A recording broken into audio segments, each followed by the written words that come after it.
People use their mobile phones to take pictures of the setting sun while at the beach in Encinitas, California. U.S. July 5, 2017, Mike Blake, Washington Reuters. More than a dozen high-technology companies and the biggest wireless operator in the United States, Verizon Communications Inc. (VZN), have called on the U.S. Supreme Court to make it harder for government officials to access individuals' sensitive cell phone data. The companies filed a 44-page brief with the court on Monday night in a high-profile dispute over whether police should have to get a warrant before obtaining data that could reveal a cell phone user's whereabouts. Signed by some of Silicon Valley's biggest names, including Apple (AAPL), Facebook (FB), Twitter (TWTR), Snap, and Alphabet's GOOGL, Google. The brief said that as individuals' data is increasingly collected through digital devices, greater privacy protections are needed under the law. That users rely on technology companies to process their data for limited purposes does not mean that they expect their intimate data to be monitored by the government without a warrant, the brief said.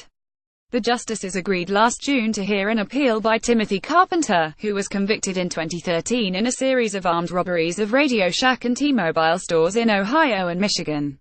Federal prosecutors helped place him near several of the robberies using cell site location information obtained from his wireless carrier. Carpenter claims that without a warrant from a court, such data amounts to an unreasonable search and seizure under the U.S. Constitution's Fourth Amendment. But last year a federal appeals court upheld his convictions, finding that no warrant was required.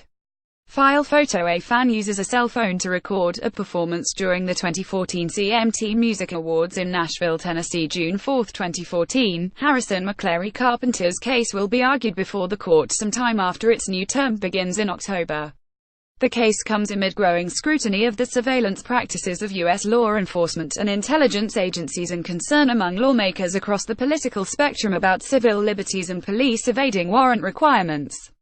Nathan Fried Wessler, an attorney with the American Civil Liberties Union who is representing Carpenter, said the company's brief represented a robust defense of their customers' privacy rights in the digital age. Verizon's participation in the brief was important, he added, given that it receives, like other wireless carriers, thousands of requests for cell phone location records every year from law enforcement. The requests are routinely granted. The U.S. Department of Justice, which is defending current law enforcement procedures in the case, declined to comment on Tuesday. Civil liberties lawyers have said police need probable cause, and therefore a warrant, to avoid constitutionally unreasonable searches. In their brief, the companies said the Supreme Court should clarify that when it comes to digital data that can reveal personal information, people should not lose protections against government intrusion simply by choosing to use those technologies. Reporting by Andrew Chung, editing by Chizunami Yama and Dan Griebler.